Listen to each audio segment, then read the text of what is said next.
a whole fleet of them. Look on the ASA. My gosh. They're all going against the wind. The wind's 120 knots from the west. Look at that thing, dude.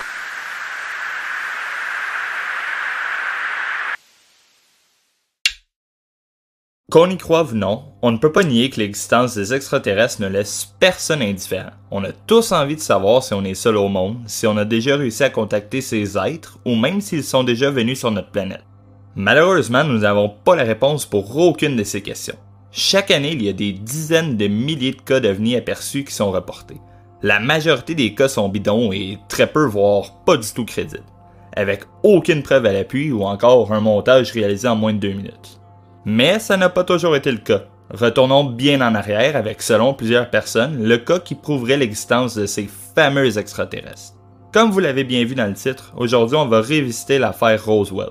En résumé, on parle ici d'un crash d'OVNI qui a été trouvé par un rancheur du coin, qui, ne sachant pas trop quoi faire, avertira les forces policières qui avertiront alors à leur tour les militaires du coin, qui eux viendront récupérer les débris. Suite à leurs analyses, il semblerait qu'ils aient en fait retrouvé les restants d'un ballon sonde, un outil qui permet d'obtenir plusieurs données météorologiques. Donc, rien à voir là, n'est-ce pas? Pas de soucoupe volante, pas d'extraterrestres, et surtout pas de cachotterie, right? Bon, à présent que le sujet est posé, nous allons pouvoir commencer notre exploration plus approfondie sur cette affaire. On va se faire une petite timeline pour s'assurer de mettre toutes les pièces de l'histoire en place, puis après on essaiera de comprendre ce qui s'est réellement passé à Roswell. Un simple ballon météo qui s'est écrasé ou quelque chose qui est hors de ce monde? Revenons 77 ans en arrière, plus précisément le 4 juillet 1947, près de Roswell dans l'État du Nouveau-Mexique aux États-Unis. Un rancher du nom de William McBrazel retrouve les débris d'un crash d'origine inconnue sur sa propriété. Le crash aurait eu lieu entre le 14 juin et le mois de juillet. Il amènera alors quelques débris avec lui. 3 jours plus tard, le 7 juin 1947, ne sachant toujours pas ce qu'il avait trouvé, Mac se rend au bureau du shérif local, George Wilcox, avec les débris qu'il avait récupérés sur les lieux du crash. Sans attendre, Wilcox contactera à son tour le colonel Butch Blanchard de la base militaire nommée la Roswell Army Airfield, qui contactera à son tour son supérieur, le général Roger W. Ramey. Suite aux informations qui lui sont données, il ordonnera au lieutenant-colonel Jesse Marcel d'aller sur le lieu de l'incident, afin de voir ce qu'il y avait sur place et de récupérer les débris encore présents.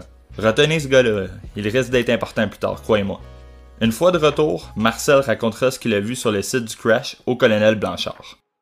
Le lendemain, soit le 8 juillet 1947, suite à cette discussion avec Marcel, le colonel Blanchard donne l'ordre au responsable des relations publiques, le lieutenant Walter Oates, de faire un communiqué de presse annonçant qu'il croit avoir récupéré les débris d'une soucoupe volante.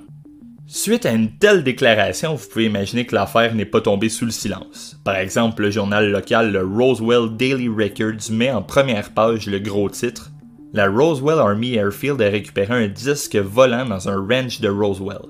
Étrangement, l'armée changera son histoire la journée même. Le général Ramey ordonnera à ce que les débris collectés lui soient transportés à Fort Worth, au Texas, pour son inspection personnelle. Accompagné de son équipe, une fois les débris analysés, ils diront que c'était en fait les restants d'un ballon sonde et non la présence d'une vie extraterrestre. Un communiqué de presse sort aussitôt afin de rectifier le tir, annonçant alors leur découverte. Couplé à cet article est une photo prise dans le bureau du général. On peut y apercevoir le lieutenant Marcel près des débris retrouvés. Le 9 juillet 1947, le Roswell Daily Records publiera un autre article avec cette fois-ci comme titre « Le rancher harcelé qui a trouvé la soucoupe est désolé d'en avoir parlé ». Dans l'article, Brazel dit que les débris extraterrestres n'étaient en fait que des morceaux de caoutchouc, de bâton et d'aluminium. Suite aux preuves montrées par les militaires et aux témoignages des témoins clés disant qu'un ballon sonde était la cause de toute cette situation, l'affaire tombera rapidement aux oubliettes et le mystère semblait alors résolu. Une trentaine d'années passèrent et on est à présent en 1978. Jesse Marcel est interviewé par l'UFOlogue Stanton Friedman. Il lui dira « L'armée a falsifié la chose. Ils ont mis des débris à la place de d'autres débris, ce n'est pas les vrais débris. Moi je crois à l'existence des extraterrestres. » Suite à cette interview, Friedman parlera aussi avec le colonel Blanchard, le lieutenant Oates, le rancher Brazel et le shérif Wilcox. Suite à ces interviews, il conclura que la vérité n'a pas été dévoilée et qu'on ne connaissait pas toute l'histoire. En 1980, l'auteur respecté Charles Berlitz s'associe à l'UFOlogue William Moore pour ensemble publier le livre intitulé The Roswell Incident. Dans ce livre, la théorie du crash extraterrestre est défendue comme étant la bonne. Ils ont aussi obtenu le témoignage du lieutenant à présent retraité Jesse Marcel. Eh oui, encore lui! Il dira avoir été chargé de récupérer les restes d'un aéronef qui se serait crashé dans un ranch près de Roswell. Il sera le premier arrivé sur place. Lorsqu'on lui demandera ce qu'il avait vu, il dira « Ça ne venait pas de cette terre, il n'y a aucun doute là-dessus. Je connaissais tous les matériaux utilisés en aviation, ça n'avait rien à voir. C'est impossible. Quand j'ai vu le champ de débris, je ne pouvais pas y croire. Il y avait tellement de morceaux éparpillés sur une grande surface, on en ramassait le plus possible. On les a mis dans notre camionnette et ça nous a pris toute la journée. On ne pouvait pas tordre ou déformer ces débris, même à coup de masse. C'est là que j'ai su que je n'avais jamais vu quelque chose comme ça. Aujourd'hui encore, je sais pas ce que c'était, en tout cas ça ne venait pas de cette terre. » Avec tous ces témoignages, ils conclurent que l'armée avait bel et bien joué avec le site du crash, afin de contrôler l'information et d'éviter que la vérité sorte. Qu'est-ce qu'ils ont caché? Bien, on parlerait des matériaux qui ont été changés, des détails du site du crash, de la soucoupe et possiblement de corps extraterrestres. Oui, c'est absolument lunaire si c'est vrai. On est très loin du ballon sonde mentionné précédemment. Bien que le livre a été largement contesté, plusieurs théories en sont sorties, ainsi que plusieurs fakes autour du mystère. Notamment en 1984, des documents ont fait surface qui auraient été des mémos classifiés concernant Majestic 12, ou MJ-12 pour faire court. Une opération secrète lancée par le président Harry S. Truman pour gérer l'incident de Roswell. Cependant, les documents étaient faux et aucune preuve n'a été trouvée pour étayer l'existence du MJ-12.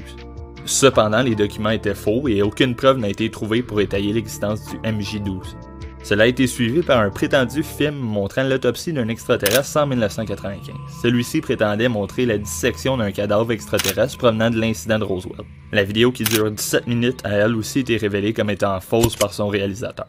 Même si tout a été prouvé comme étant faux, ces nombreux fakes sont venus alimenter la liaison entre Roswell et les aliens, et à ce jour, le mystère perdure encore. Maintenant qu'on aura vu les événements en détail, allons regarder la théorie principale autour de ce qui est réellement arrivé ce jour-là à Roswell. La théorie disant que le crash extraterrestre était en effet seulement un ballon sonde qui s'est crashé. Ironiquement, Berlitz et Moore avaient raison sur un point. L'affirmation du gouvernement selon laquelle un ballon météo s'était écrasé à Roswell est incorrecte. En 1994, l'armée de l'air a admis que les matériaux récupérés provenaient en réalité d'un ballon espion américain.